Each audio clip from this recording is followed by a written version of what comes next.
Joining us now after the Braves take a 3-0 victory over Wills Point. And one of the big keys that you had for this match was establishing dominance early. Looked really good in set one, then it carried over from there. How did you get everybody to buy in? What was the biggest change you made from that match at Wills Point?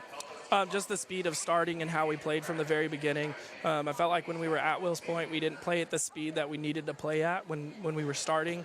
And so it was a really big emphasis going into this week and into this game, just making sure that we played with a high intensity, coming out swinging right from the get-go and just racking up points that way through the energy and momentum that we have. And really clean throughout, I thought. Again, no official live stats in front of me, but the service error count was low. Attacks was pretty clean as well. And you mentioned that some of those self-inflicted errors that have played you guys through some of your district losses, they weren't really apparent this evening. No, we played excellently clean. Again, in our last match against Wills Point, it was just self-error after self-error after self-unforced error. And so another focus this week was to play clean. And so I felt like that we did that. We were focused on doing our jobs as individuals, and that played together as playing as a team.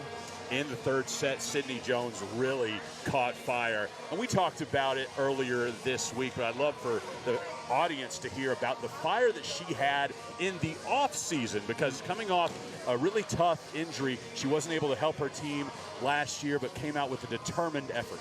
Yeah, absolutely. I mean, having to miss your sophomore year as an athlete of that caliber is just hard to have that hunger going into your junior year. And so for her to be able to come into the gym and work out the way that she did during the summer and then just play hard set after set and practice after practice has really put her in a position where it doesn't even look like she's hurt half the time at all.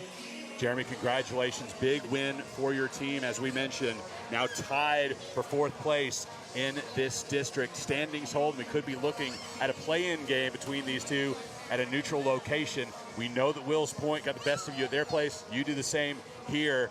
I imagine the environment will be really intense no matter where that match is at the end of the year. Absolutely, absolutely. I'd love if we could just take care of business on our end, and then we don't have to worry about playing a tie-in game and just get to playoffs on our own. But very possible. If we do play that, I trust our fans to be where they need to be and to bring the juice for us. So.